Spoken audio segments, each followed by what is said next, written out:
Vamos ver se com fone agora vai. Que eu ouço. Oi?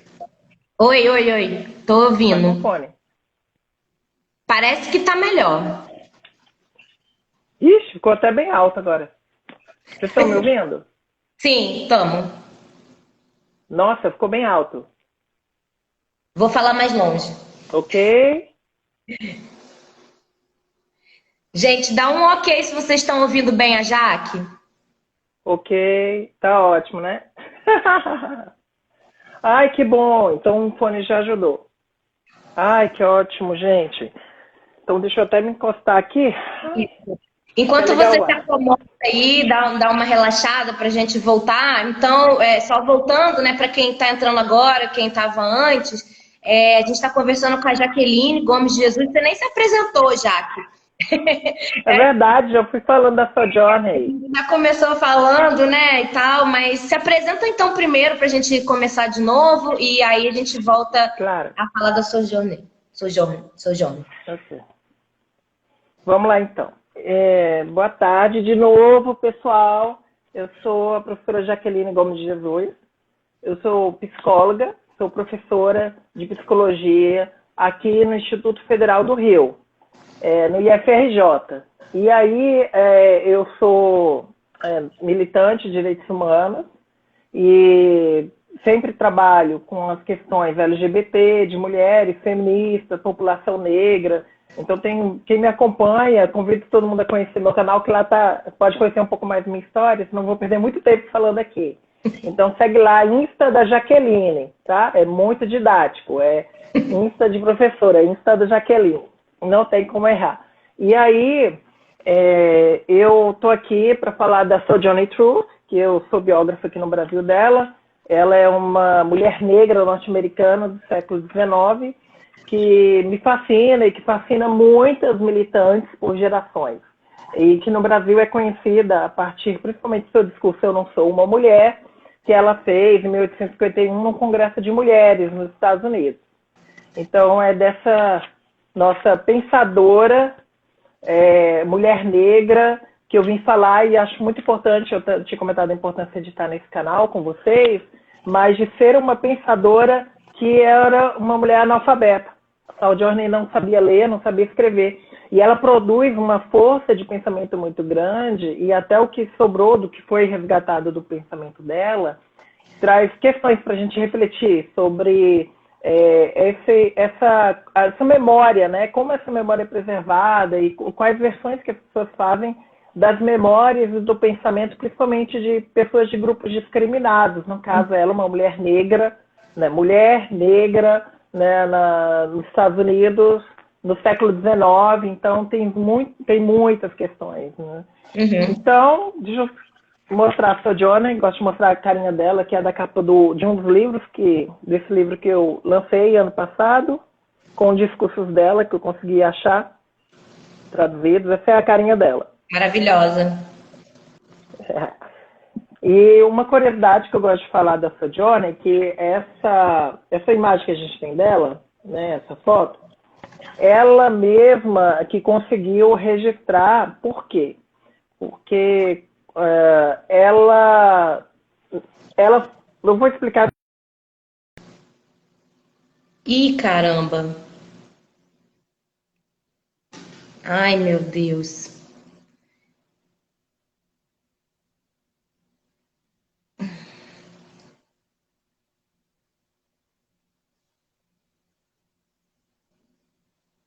De novo, caiu do Gente, nada.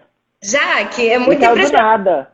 Porque você é a rainha das lives, eu já te conheço há um tempão, você sempre fez muitas lives, enfim. Bem, voltamos É aí. energia. É o Muita axé, tá energia, forte. muita fé.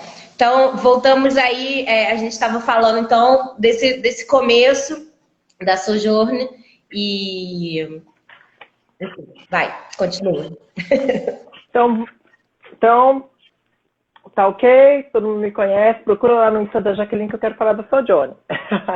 Quem quiser me conhecer. Então, gente, ó, Sojourner Truth.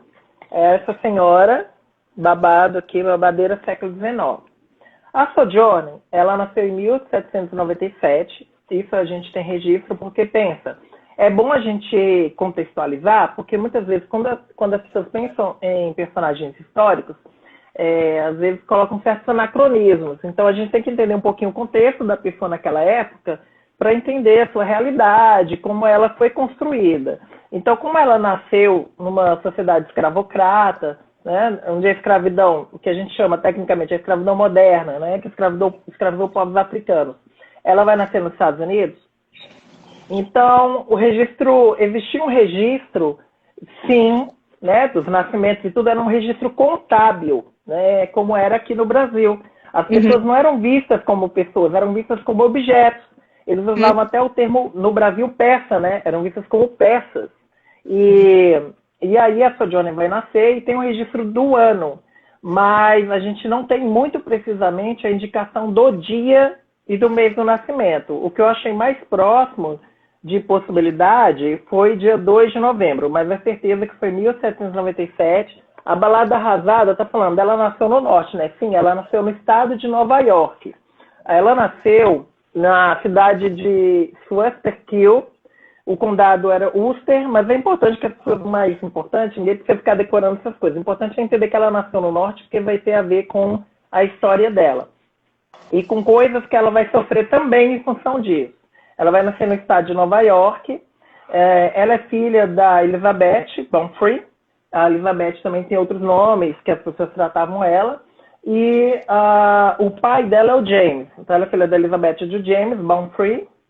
E também se chama Bomfrey. Tem várias grafias diferentes, porque era falado. Então essa é uma questão também para se entenderem. Como era falado, então as pessoas falavam de diferentes formas. A mãe dela tem diferentes nomes. Né? Por exemplo, a Beth também chamavam de Betsy, Mau, tem várias formas de tratar o nome dela. E aí ela nasceu numa família, né, que era uma família que foi escravizada por outra família, uma família branca holandesa chamada Hardenberg.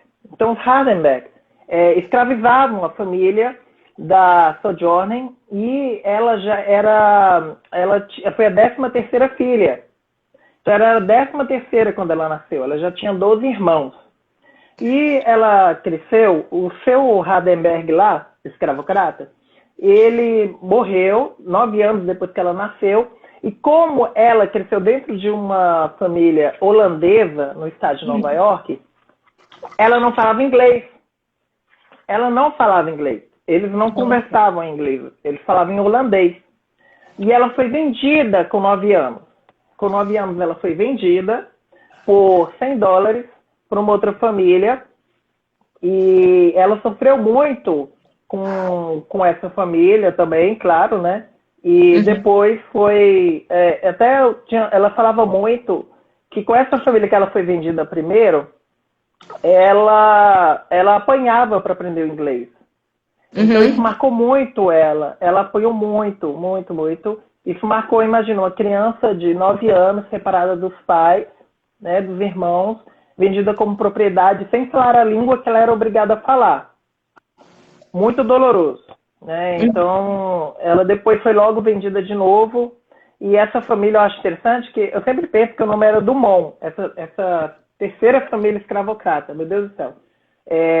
E ela foi vendida para os Dumont e viveu muito tempo com os Dumont, mais de uma década, e ela ficou uma menina muito alta. Então já a outra marca dela era... Eu vi no Wikipedia, achei interessante ter essa informação, assim. Ela tinha 1,83 m, né? Ela era bem alta, tinha mais de 1,80 m, e isso foi bem registrado porque era até pitoresco, porque era uma mulher negra muito alta. Mesmo para os padrões americanos, né, que já é uma média de altura maior do que a nossa aqui do Brasil. Quanto mais ela, e isso marcou bastante, tá? O próprio senhorio escravocrata de então, o John Dumont, ele dizia que ela era mais forte do que os homens que ele escravizava, né, que esse Dumont, né, que esse Dumont escravizava. Então, a Sojourner vai crescer aí nessa família, principalmente entre os Dumont, aprendendo inglês, e se casa em 1815 com o Thomas. Só que antes de se casar com Thomas, ela tinha se apaixonado no ano anterior pelo Robert, que era escravizado por outra família. Isso eu acho importante salientar. Então ela gostava muito do Robert, mas como o Robert, era de outra família escravocrata, o senhorio dela não permitiu o relacionamento. Então ele separou os dois e obrigou ela a casar com Thomas. Não porque o Thomas, ele em si, obrigado, mas porque o senhorio obrigou. Então isso é muito marcante também, bem doloroso, né? Ela, né? Imagina, você ser obrigada a se afastar de quem você ama e ser forçada a ficar com alguém que você não ama, e a própria pessoa também ser obrigada a estar por você, porque o fim, né, a finalidade da existência dela nessa família era ser reprodutora. Ela teve, com o Tomás, ela teve 5 filhos, né? E aí ela logo começou um processo em 1817, foi garantida uma lei que liberaria, né, todas as pessoas escravizadas que tivessem nascido antes de 1799, elas seriam libertas em 1827, é uma lei do estado de Nova York. Então, ela, com o senhorio, ficaram cientes, e o senhorio tinha prometido que em 1826 a libertaria, ou seja, que não precisaria nem esperar 1827 e ela seria libertada. Ele fez essa promessa para ela. O que aconteceu? O Dumont, quando chegou em 1826, ele não cumpriu a promessa. Então ela fugiu.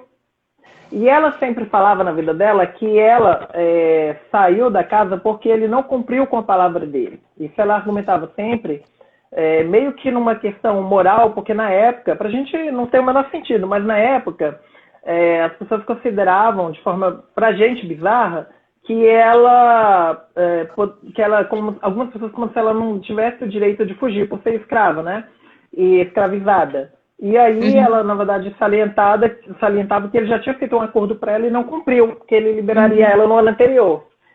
Os Estados Unidos têm um movimento religioso anti-escravista, né, histórico, que é o movimento dos Quakers, que são de protestantes progressistas que valorizavam muito a educação. Ainda hoje, eles valorizam demais a educação. Não é à toa que, por exemplo, os Estados Unidos é um país extremamente escolarizado. A gente tem mais de 98% da população americana escolarizada. Não estou falando do nível da qualidade da educação, mas é escolarizada. É diferente do Brasil, que a gente tem, historicamente, um gap muito grande, porque a escravidão foi pensada em termos mesmo de subjugação, exploração permanente e não acesso à educação.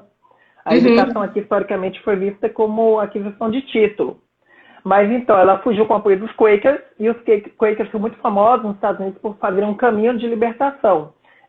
Várias abolicionistas, Harriet Beechman, que tem um filme que saiu agora, recomendo, quando chegar no Brasil, as pessoas verem sobre a Harriet, que foi também uma mulher negra escravizada, conhecidíssima, heroína norte-americana.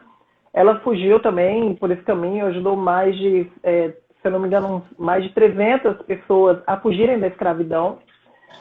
Por esse caminho que ia do sul dos Estados Unidos, passando pelo norte até o Canadá. Então, os religiosos Quakers fizeram um caminho feito de casas de pessoas que defendiam a abolição da escravatura e que ajudaram. Então, é um movimento fantástico, um movimento real. E a Sojourner conseguiu apoio, fugiu para o Canadá. E depois, quando a lei foi aprovada de vez no estado de Nova York, ela voltou e começou a trabalhar como empregada doméstica, né, em Nova York. E aí, ela, logo que voltou, o Dumont, ele tinha vendido um dos filhos dela ilegalmente, porque a escravidão já tinha acabado, né? E aí ela entrou na justiça, em 1828, contra o Dumont, para reaver o filho que tinha sido vendido. Né, depois do período da abolição no estado de Nova York. E ela conseguiu. Então a Sojourner foi a primeira, e isso é registrado, ela foi a primeira mulher negra norte-americana a entrar com o processo judicial, em 1828. Ela foi a primeira. Contra um homem branco rico, e ganhar, né? e ela ganhou. Então isso é outra coisa fantástica, né? Tipo, a própria existência dela, a vida, é fantástica. Então ela ficou muito ligada à igreja pentecostal, principalmente, né? A igreja metodista, especificamente. E os metodistas nos Estados Unidos criaram uma igreja afrometodista, já no século XIX. E ela começou a pregar na igreja afrometodista, era a Igreja Metodista Episcopal do Sião. Então, por que eu estou ressaltando a dimensão religiosa? Porque isso vai ser fundamental no discurso dela. Até então, Sojourner não tinha aprendido a ler e não aprenderia a ler. Ela conhecia a igreja toda de cor, a igreja, né? A Bíblia toda de cor, de ouvir na igreja, de ouvir nos cultos, de leituras. Então, ela aprendeu ouvindo. Ela sabia a Bíblia toda de cor. E ela começou a pregar e tem uma data muito significativa. Isso é datado, em 1º de junho de 1843, ela estava na rua, lá em Nova York, e uma pessoa se aproximou dela, ela pregando, e perguntou qual era o nome dela. Isso, particularmente, eu acho, fazendo uma análise, Marcela, eu acho que tem a ver também com uma característica do protestantismo, né? Que é a ideia de revelação, de epifania que eles têm, de iluminação. Ela se sentiu iluminada, né? E sentiu que Jesus, né, tinha mandado uma mensagem para ela e que ela tinha que levar uma mensagem de Jesus. Então ela falou que o nome dela era Sojourner Truth. Por que eu digo isso? Porque quando ela nasceu, ela não foi batizada Sojourner Truth. Aí eu brinco que Sojourner Truth é o nome social dela. A mulher já usava nome social no século XIX. Porque quando ela nasceu, ela foi batizada Isabela. Então ela era Isabella Baumfree. Só que nesse ano, em 1843, quando ela foi questionada pelo nome, segundo ela teve uma iluminação e falou: eu me chamo Sojourner Truth. Para qualquer americano, a gente falando isso, na hora o nome é impactante, porque significa literalmente verdade viajante. Sojourner Truth quer dizer verdade viajante. Então ela dizia que ela era viajante para levar essa mensagem de verdade, né, que vinha de Jesus, que era da libertação, dos direitos de todas as pessoas, do fim da escravidão, dos direitos das mulheres. Então isso é muito significativo, né? Então ela já vai quebrar com essa ideia, né, de nome civil, né, que não representava tudo aquilo que ela significava. Então ela começa a fazer seus discursos e pregações contra a escravidão. Ela viajou bastante, assim, mais de 3.000 quilômetros dentro dos Estados Unidos. Ela rodou muito, muito. E aí é que eu chego na história da foto. Ela era empregada doméstica. Como é que ela pagava, né, as viagens? Ela não cobrava pelas palestras, tá? Ela fazia uma coisa que era muito comum, os americanos da época adoravam cartões postais. Inclusive, tinha aqueles cartões postais bizarros de, por exemplo, tinha um negro caricato, eles gostavam. Teve até muitos casos de, por exemplo, quando a Ku Klux Klan, outros grupos linchavam homens negros, principalmente a população negra, eles colocavam um cartão postal. Então, ela fez fotos, né, encomendou fotos dela e colocou em cartões postais, e ela colocou nos cartões, vou ver se dá para mostrar, com uma mensagem falando assim. Todo cartão tinha essa mensagem, acho que não vai dar para ver aqui, mas vê assim: eu vendendo da sombra alimenta a substância. Era uma das frases, que é um cartão postal. Você pode repetir? Vendendo a sombra alimenta a substância. Ou em alguns também está escrito: vendendo a imagem alimenta o corpo. Tá? Então, são cartões que ela vendia com a imagem dela para financiar as viagens, né, de pregação. Nossa, muito, muito interessante. A mulher é mente empreendedora, meu amor. Ela era uma bagaceira poderosa. Vendendo muito forte, a imagem. Muito maravilhosa. O corpo, nossa, muito, muito visionária, né? Também, assim, a gente poderia fazer, não sei, eu tô viajando talvez aqui, né? Mas um paralelo que ela também já vislumbrando essa coisa da indústria cultural, né, do fetiche da mercadoria, mesmo sabendo disso, né, utilizando, entendendo o sistema como funcionava, utilizando isso para poder, enfim, de alguma maneira subverter o próprio sistema, né? E ter alguma mobilidade nesse espaço tão rígido, ainda mais para uma mulher negra, né? Então, a Sojourner, ela impactava muito, primeiro pela imagem dela, porque já incomodava no século XIX uma mulher que fala. Uma mulher que fala em público, quanto mais uma mulher negra que fala em público. E a Sojourner, por causa disso, ela se tornou muito conhecida. Eu acho que ela chegou mais distante que ela chegou até o câncer. E aí ela rodou muito, foi muito longe, e ela chegou a ser conhecida como Miriam do Último Êxodo. Por que Miriam do Último Êxodo? Aí a gente está falando de uma sociedade cristã, que as pessoas conheciam dos textos e fazia parte do dia a dia deles, os textos bíblicos, né?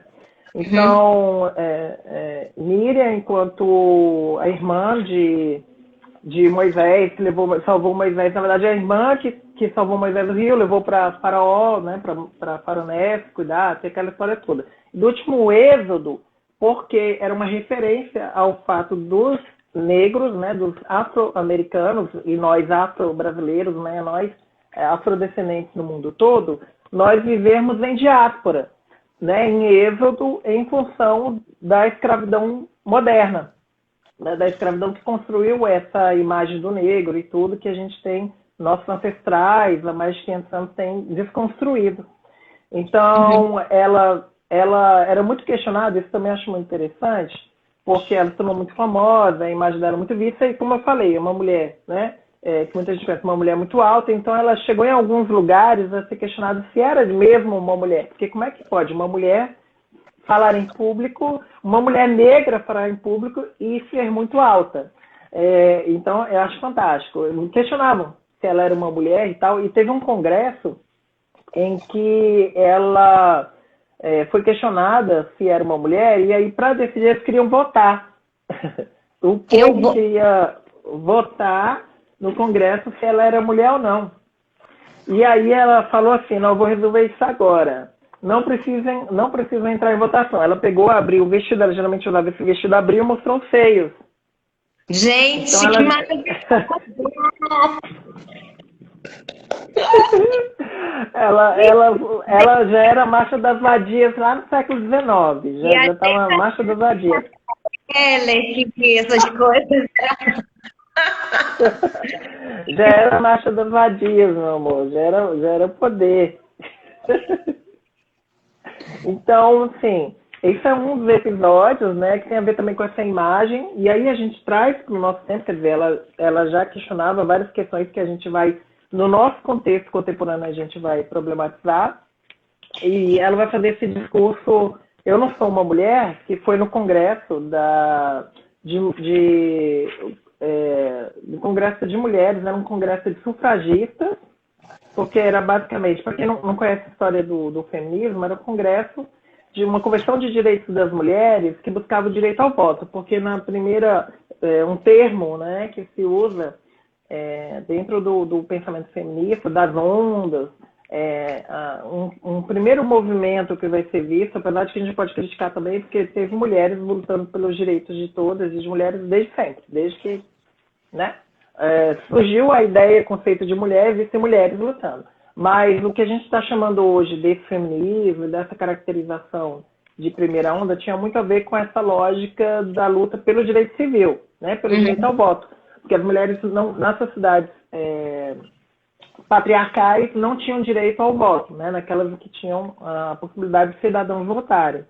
Então, ela participou desse congresso, e aí era engraçado porque era um congresso de mulheres, mas em 1851, só que participavam também pastores, homens, que iam validar o congresso. Então, só uma pergunta, tá? Uma pergunta.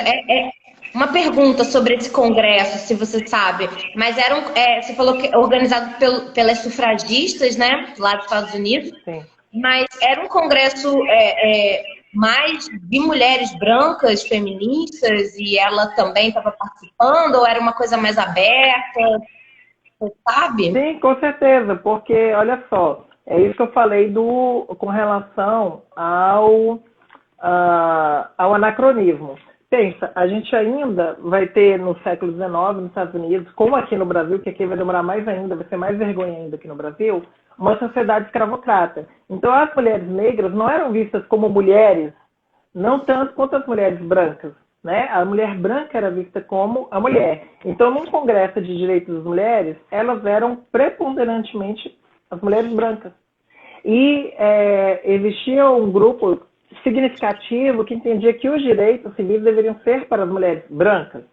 E que a negra estava lá, era até vista como um obstáculo para os direitos das mulheres. Isso depois, no século XX, vai ser questionado pelas feministas negras, quando elas vão criticar o feminismo branco, o feminismo liberal, como aquele feminismo que não olhava para todas as mulheres, né? E que falava dos direitos das mulheres, mas falava das mulheres brancas. Né? Uhum. E isso é uma crítica do século XX que a Sojourner vai antecipar nesse congresso. Porque ela participa, uma das pouquíssimas mulheres negras, porque a maioria das mulheres negras eram escravizadas, inclusive por mulheres brancas, uhum. E não tinham nem como chegar nesse congresso. E muitas vezes elas estavam em casa cuidando dos filhos das mulheres brancas, enquanto as mulheres brancas estavam lá no congresso. Onde é que foi o congresso? 1851. Mas foi aonde? Foi onde? Foi em Ohio. Foi em Ohio. Um congresso de direitos das mulheres em Ohio. Tá. E aí o que acontece? O que eu acho engraçado é que... Deixa eu mandar um beijo para Mônica Cunha. Mônica Cunha maravilhosa, tá aí também. O congresso, ele foi organizado, principalmente pelas primeiras sufragistas históricas dos Estados Unidos. Ele foi bem coberto, né, por um livro que existe, né, que foi publicado. Ele se chama História do Sufrágio das Mulheres. Eu acho que não tem em português, tá? Esse livro só tem em inglês.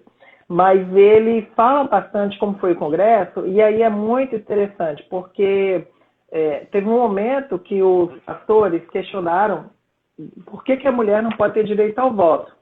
Uhum. E eles falaram assim, eles trouxeram 4 argumentos no discurso deles. Eles falaram que as mulheres, primeiro, são fisicamente frágeis, então elas precisam do suporte de um homem. Então, como alguém que é dependente, que é tutelado, pode votar? Segundo argumento, além de serem fisicamente frágeis, mulheres seriam intelectualmente débeis. Eu estou traduzindo o termo que eles usaram mesmo, intelectualmente débeis, tá? Sem suavizar, e para eles tinha esse sentido, né? As mulheres são mais burras, incapazes intelectualmente. Terceiro, que eu acho que é o mais anedótico, se as mulheres tivessem direitos, então Jesus teria sido uma mulher. Jesus teria vindo como mulher, e não como homem. Uhum. E quarto ponto, para eles, a primeira mulher foi uma pecadora.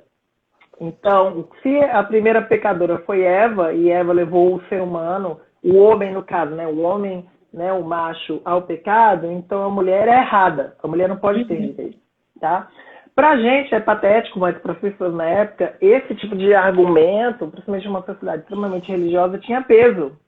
Uhum. E é isso que eu acho estratégico do pensamento da Sojourner, porque ela conhecia muito bem o texto bíblico. Então ela tinha como argumentar, né? Tinha como contra-argumentar.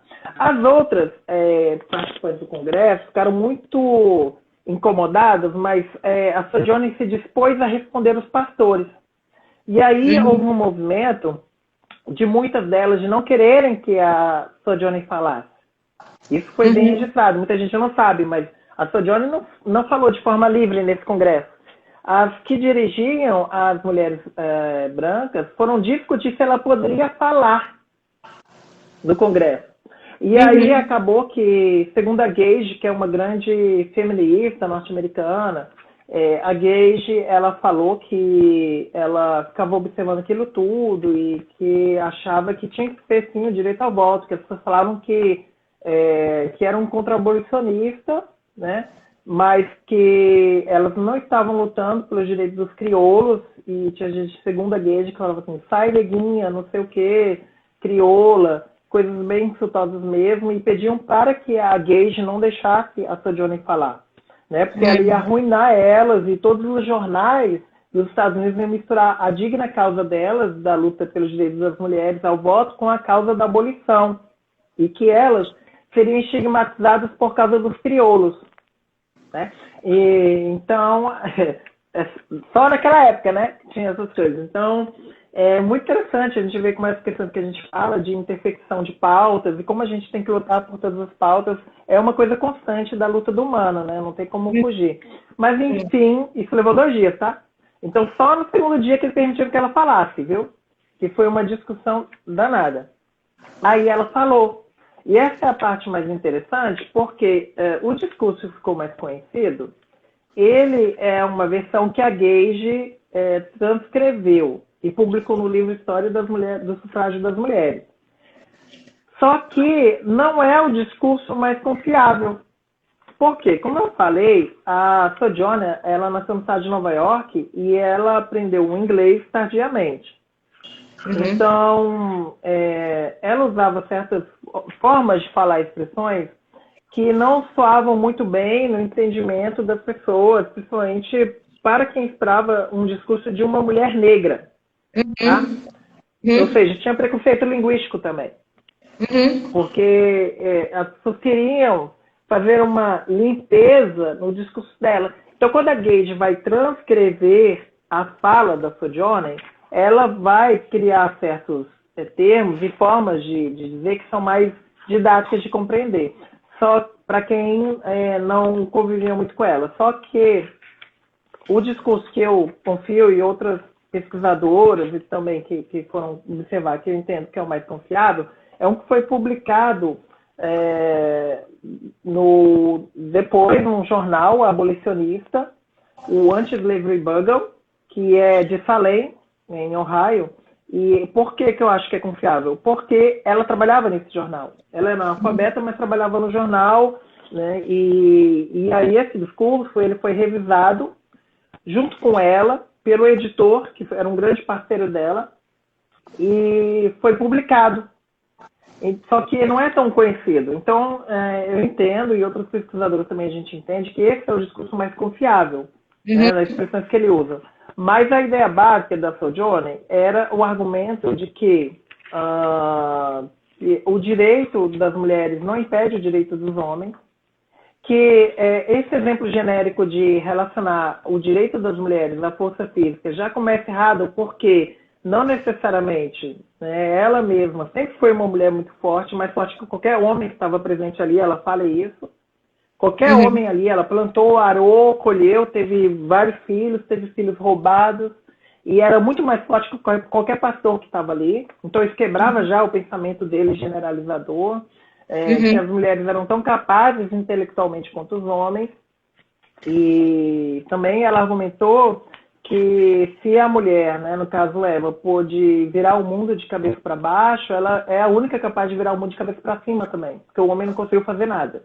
Ai, maravilhosa! Então ela já acabou com os machos lá e foi muito bom, ela foi ovacionada, todos amaram, adoraram e foi realmente muito potente esse discurso. Ela ficou bem conhecida depois, já na época, por esse discurso. E ela mudou depois, ela foi morar, né, no Michigan. E, assim, ela trabalhou durante a Guerra Civil Americana. Ela ficou em Washington, né, trabalhando, palestrando, auxiliando pessoas recém-libertadas a encontrar casa e abrigo, né, e trabalho. Uma pergunta, na verdade tem 2 perguntas, mas eu vou deixar você terminar. Mas você sabe se ela continuou trabalhando como empregada doméstica ou em algum momento ela para de trabalhar na casa das pessoas? Então, depois, o que tem registrado, eu sei que no período da Guerra Civil, que foi de 1861 a 65, ela vai ficar direto em Washington. E aí, trabalhando na guerra mesmo, no esporte de guerra, cuidando de pessoas, basicamente buscando habitação, trabalho para população negra que estava fugindo do sul dos Estados Unidos e lutando na guerra. Inclusive, ela foi super reconhecida pelos feitos também, e ela, um dos maiores orgulhos da Sojourner foi ela ter ter sido convidada pelo Abraham Lincoln para visitar a Casa Branca. Então, ela visitou a Casa Branca em 1864, e ela tinha muito orgulho. Ela recebeu um cartão do Abraham Lincoln, aí eu consegui o facsímile, está aqui também, do cartão. Aí está escrito, por isso que eu brinco muito, eu chamo ela de Titia Sojourner, porque o Abraham Lincoln escreveu aqui, para a Titia Sojourner Truth, Abraham Lincoln, a assinatura do Abraham Lincoln, tá? Em 29 de outubro de 1864. Então, ela guardou isso aqui, é um facsímile do bilhete, extrema honra, e ela relata essa conversa que ela teve com ele. Eu vou até buscar um trecho aqui, porque isso marcou muito ela. Ela faz um longo relato e ela fala como ela ficou fascinada, que para ela ele era o melhor presidente dos Estados Unidos, e ele tirou uma foto também com ela. Deixa eu pegar aqui. Na verdade, não foi uma foto, desculpa, foi uma pintura. Não tem registro visual do encontro. Tem uma pintura que foi feita depois representando esse encontro, que também era comum na época. Vou ver se eu acho aqui. Ô, Jaque, vou aproveitar e fazer uma pergunta que surgiu, que eu acho que foi a Juliane que perguntou. Ela perguntou assim, eu tenho uma dúvida sobre o discurso, né? Eu não sou uma mulher, porque ela, assim, em termos de linguagem, né? Por que o termo usado, que eu não sei falar inglês direito, não sei o que lá, é um termo que tipo assim, um coloquialismo do sul dos Estados Unidos, né? Mas ela era do norte dos Estados Unidos. Exato. E aí tem a ver com o fato de a versão mais famosa, a versão dessa outra mulher lá que fez? Exato, porque foi como eu disse, como o sotaque dela era do norte, a Gage usou na transcrição do livro de história de sufrágio das mulheres, uma forma de falar que aproximaria mais da linguagem, da forma de falar dos afro-americanos do sul. Então, o ente, na verdade, não necessariamente era restrito só aos negros sulistas, tá? Mas era uma expressão estereotipada que ficou bem marcada como deles. Então, essa e outras, o texto é bem diferente, tá? A essência está mantida, eu considero que a essência, a discussão que ela traz sobre questionar a verdade e direitos das pessoas, está mantida. Só mudam algumas expressões. A fala original é muito mais seca. Ela fala coisas que às vezes é difícil, por exemplo, ela fala assim, eu sou o direito das mulheres. Então, a gente tem que interpretar isso como ela dizendo que o fato dela ser mulher já garante que ela tem um direito de vida e que ela representa todas as mulheres. Então, é nesse sentido mais, como é que eu falo, mais cru, mais direto das coisas que ela falava. Muito mais do que uma frase ou outra, tá? Mas tem razão a colega que está falando nesse sentido. A Gage queria colocar um discurso mais parecido com negros do sul dos Estados Unidos falavam. Uma coisa que eu queria salientar, no Brasil, acho que foi trazido o livro Narrativa de Sojourner Truth, que foi um relato que ela fez da vida dela para o Olive Gilbert, que eu acho que também trabalhava no Daily Anti-Slavery Bugle. E é um livro muito interessante, que ela narra a vida dela. Então, a gente tem muita informação desse livro. Inclusive, aqui eu transcrevo um trecho da canção favorita dela, do Eu Não Sou Uma Mulher. E aqui tem outro que eu indico também, que esse aqui é o que eu transcrevo os discursos, os que eu achei, Eu Não Sou Uma Mulher e Outros Discursos, da Sojourner Truth, da editora Nandiala, que eu publiquei aqui no Brasil. E aqui tem que é do ano anterior, que é o Pensamento de por Mulheres Negras, foi organizado pela professora Jovelina, aqui da Rural, da UFRJ, aqui do Rio. E aí a gente fala de várias intelectuais negras, né? Somos um grupo de intelectuais negras que fala de intelectuais negras, então eu falo da Sojourner. E aí eu recomendo também o meu capítulo, que eu falo da Sojourner. E aí eu foco mais na história dela, né? E eu queria mostrar, por exemplo, é interessante, a Sojourner, ela é super conhecida nos Estados Unidos, é senso comum falar dela, porque outra diferença, lá existe um mês da história afro-americana. Se eu não me engano, é fevereiro, se minha memória não estiver muito ruim. E aí se fala para toda a sociedade norte-americana sobre a história da população negra, então a Sojourner é bem conhecida. Quem quiser adquirir os livros, pode pedir para a Nandiala no e-mail. Eu postei no meu Instagram, tá? Tá lá no meu Instagram, tem um e-mail do pedido para a Nandiala Editora, ou um telefone que consta lá. Eu liga ou manda um e-mail pedindo os livros, né? Os livros tem da vários colegas, elas falam de várias intelectuais brasileiras, norte-americanas. O narrativa, eu vou ver se eu pego ali, mas aqui eu vou ver, acho que tem umas imagens melhores. Tem até uma estátua que foi feita na cidade, que existe hoje, na cidade onde a Sojourner foi enterrada. Tem um monumento em homenagem a ela. Tá? Que maravilha. Eu quero fazer se você sabia se tinha estátuas ou nomes de rua e tal. Hoje tem. Então ela é reconhecida, tem estátuas, homenagens. E aí ela tem essa narrativa, né? E tem um episódio que eu gosto de falar, porque ela chegou a ter uma, como a gente fala, o português arcaico, ela teve uma altercação, ela teve um debate, uma discussão com Frederick Douglass, que é extremamente conhecido.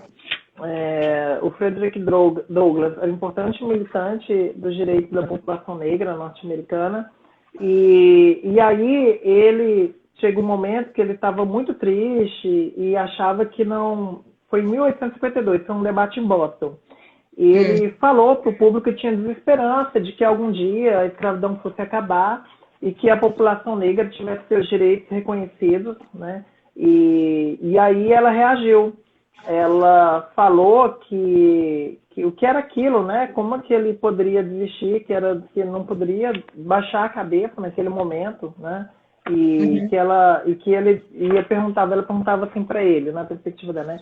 Ela perguntou: seu Frederick, Deus está morto?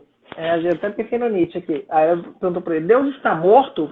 E ela falou: não, enquanto Deus estiver vivo, a gente vai seguir lutando e vamos levar essa mensagem, sim, vamos existir, né? Até um último momento. E ela chamou muita atenção, né? Porque ela questionou também o homem, né? Um grande líder, um homem do movimento negro, importantíssimo, Frederick Douglass, né? Ele é considerado o pai do movimento pelos direitos civis nos Estados Unidos. Tá? Bem, então a Sojourner, eu vou falar um pouco dos últimos dias dela. Ela tem um dia, 20 de julho, é um dia que se comemora a vida e a luta dela, né? Faz parte do calendário da Igreja Episcopal norte-americana, mas também brasileira. A Igreja Episcopal aqui no Brasil, ela lembra a luta da Sojourner. Então ela vai terminar os dias dela lá no Michigan, ela muda para lá, se aposenta, e aí ela vai ter vários relatos, ela vai ser muito acompanhada por pessoas do movimento negro, população que cuidava dela. E ela tem até um episódio que é muito interessante. Uma criança vai chegar para ela, como ela é uma senhora de muita idade, e vai perguntar para ela: Sojourner, você viu Adão e Eva? E a criança meio que, eu acho que estava falando sério, não era brincadeira não. A criança, como ela era bem velha, imaginava que ia conhecer Adão e Eva. E aí ela responde assim, que ela meneia assim e fala: sim, sim, e eu vou morrer, querida, e quando morrer eu vou voltar para minha casa como uma estrela cadente. E aí ela faleceu, né, bem acompanhada, tem tudo o registro, diz o que ela falou, né, coisas que ela falou, como ela resistiu, e ela vai falecer em 26 de novembro de 1883, né, em Michigan. Vai ser feito esse monumento que eu mostrei, e vai ser muito reconhecida. E aqui no Brasil, eu acho significativo salientar que nos Estados Unidos tem muitos livros sobre ela. Tá? Eu tenho um até que, se alguém tiver a oportunidade de conhecer, a maior biografia dela se chama Truth, que é verdade, em inglês é Truth, que é bem sólida, um trabalho bem profundo. E aqui no Brasil, esses livros que eu coloquei foram os primeiros sobre a Sojourner. Então, acho, poxa, ela não tem tantos discursos registrados, entende? Por isso que deu para ser uma edição de bolso, porque é uma história de uma intelectual que teve que ter pontos e outros da fala dela registrados, e ela fez discursos, bastante discursos, né? Inclusive no Congresso, ela era contra a pena de morte, e ela fez vários discursos contra a pena de morte, falava que era um absurdo, que ela considerava a pena de morte pior do que a escravidão, que era um crime mais nefasto do que a escravidão. Só que no Brasil ninguém traduziu a Sojourner, os discursos dela. Então a gente deve um discurso aqui no Brasil, que o colega Osmundo Pinho, da Federal da Bahia, ele teve a iniciativa de traduzir, e eu pego muito a referência da tradução original dele, do discurso que ficou mais conhecido, que, como eu falei, não é o discurso mais fidedigno, mas que mantém a ideia original do Sojourner. Agora, eu acho significativo de como funcionou o epistemicídio no Brasil, né? Como o pensamento de grupos discriminados, principalmente as mulheres negras, ele tenta ser apagado a todo momento, porque a gente não conhece, como a gente não conhece aqui, a gente que eu digo a população, não conhece o que Luiz Gama, né, que tem uma história extraordinária, um grande advogado, o que ele pensou, o que ele escreveu, o que os grandes intelectuais negros do século XIX do Brasil pensaram. A gente não tem esse registro, porque foi desvalorizado a partir de uma lógica colonial de apagamento desse pensamento. Então, isso é um grande desafio mesmo que a gente tem, e eu trago para as pessoas terem fontes e questionarem. A Sojourner vai voltar no século XX, só para fechar, a partir principalmente do feminismo negro, que vai tomar as ideias de intersecção das identidades, né, da interação de opressões. Aí até a colega lembrou da nossa primeira romancista, Maria Firmina dos Reis, romancista negra, que vai começar essa tradição, que vai passar por várias escritoras negras, principalmente a mais conhecida hoje, Carolina Maria de Jesus, né? E a nossa amada, né, que a gente faz uma tradução muito grande de reflexões. Eu peguei o nome de vários aqui, a gente lembra muito hoje a Conceição Evaristo, né, que está viva e produzindo, maravilhosa, mas a gente vai ter várias escritoras, pensadoras brasileiras, principalmente Lélia Gonzalez, a gente vai ter a nossa, em vida hoje ainda, Celi Carneiro, e outras romancistas, escritoras que estão aí. Mas a Sojourner está aí na luta, a gente tem uma tradição grande também de mulheres negras, das registradas, a gente vai ter Dandara, a Qualtune, que não é tão conhecida quanto Dandara, mas a Qualtune foi a avó do Zumbi dos Palmares, foi ela que demarcou o terreno do Quilombo dos Palmares. Sim. Então, no século XX, as feministas negras norte-americanas vão trazer de volta o pensamento da Sojourner, e principalmente a Bell Hooks. A Bell Hooks vai escrever um livro que retoma essa discussão. Eu não sou uma mulher, que a Sojourner falou e ficou bem conhecido, né? Se eu estou na rua e tem uma poça de lama, você se importa que você não se importa que eu... Eu acho que caiu. Acho que soltou o fone. Não, caiu a bateria do fone. Vamos lá. Resolvi. Estão me ouvindo agora? Vou segurar para melhorar. Eu vou falar perto do... Tá. Então, se você vê... Ela falando para o homem branco, né? No caso daqueles pastores. Se você vê uma poça de lama, você se importa que aquela mulher, a mulher branca, suje os pés. Não se importa que eu, uma mulher negra, suje os pés. Eu não sou uma mulher, né? Eu não sou uma mulher da outra. Se eu carrego peso, você não se importa, mas você se importa se aquela mulher, a mulher branca, carrega peso. Eu não sou uma mulher para você, então ela já questiona a própria identidade, a questão da mulheridade no século XIX. E as feministas negras vão trazer essa questão para o século XX, principalmente a partir da Bell Hooks, isso vai ser problematizado, questionado por outras autoras, aí as mais conhecidas, Angela Davis, né, várias outras feministas negras que vão trabalhar essa questão, né, Patrícia Hill Collins, e até chegar no Brasil, a grande Lélia Gonzalez, Carneiro, essas todas que são da nossa luta. E vai chegar até o transfeminismo quando, principalmente as feministas negras, as transfeministas negras, as feministas negras trans, mulheres trans negras, vão trazer essa discussão sobre biologização da identidade das mulheres, também dos homens, mas principalmente das mulheres, para a questão das mulheres trans, das travestis aqui no contexto latino-americano, de Brasil. Então, ela ainda alimenta, né, e eu acho fundamental as pessoas verem que muitos dos conceitos que a gente trabalha hoje, eles não surgiram agora. Eles têm uma genealogia, tem toda uma história. E coisas que, claro, as pessoas estavam de uma outra perspectiva há 2 séculos, ainda são questões que a gente ainda não superou, né, sobre direitos, sobre quem é, quem não é mulher, e porque o próprio conceito de mulher, ele é, né, a experiência da população afro-americana, afrodiaspórica, fala muito de questões de gênero, como a própria gênero, ela é excludente, ela enquadra, então, e ainda, de forma, mulheres negras ainda são vistas como mulheres brancas e homens negros vistos como menos brancos. Então, isso tá travando um pouquinho, mas como a gente está no final, eu acho que você completou bem, né? E a gente já te faço então o convite para na nossa próxima live a gente falar sobre a história do transfeminismo, né? Eu acho que é super fundamental. Você também tem livros, né? Você é uma das maiores referências no Brasil em relação à história do transfeminismo e tal, organizadora do evento, né? Que eu participei, né? Fui lá para ouvir e aprender sobre os transfeminismos, né? E aí eu queria terminar com lendo para o pessoal a citação que você mandou para a gente publicou antes da live, dela, que eu acho que é uma frase super atual e um ensinamento para os dias que a gente está vivendo, né? Então, a frase que você mandou é a seguinte: a vida é uma batalha difícil de qualquer maneira. Se rimos e cantamos um pouco enquanto lutamos, a boa luta da liberdade, tudo fica mais fácil. Eu não vou permitir que a luz da minha vida seja determinada pela escuridão ao meu redor. É a mente que faz o corpo.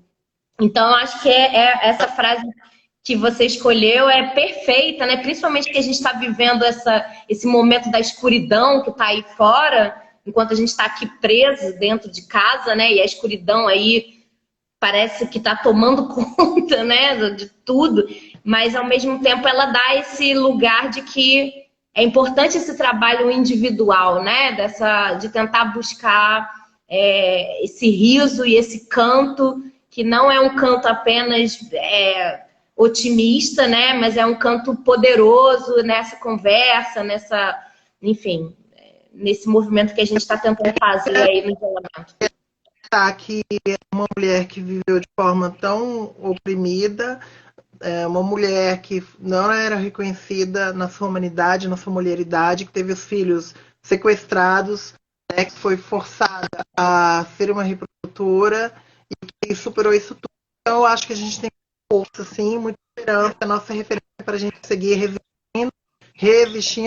Eu acho que, acima de tudo, afrontando esse sistema patriarcal, racista, LGBTfóbico. Eu acho que esse é o grande ensinamento dela para a gente se fortalecer, ainda mais a gente aqui no Brasil, né? Que a gente vive um contexto de um governo extremamente autoritário, numa lógica de exclusão, principalmente um governo que deseja a morte, né, das mulheres, a morte da população negra, da população LGBTI. Então, ela é uma referência, sim, para a gente seguir lutando.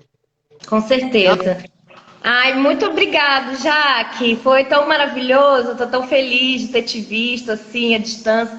Jaque é minha colega do IF, né? Estamos juntos aí também lutando pela educação, porque é a partir da educação, né, que a gente pode mudar alguma coisa mesmo, né? Só pela educação que a gente muda mesmo, a médio e longo prazo. Dá trabalho, mas é o único jeito.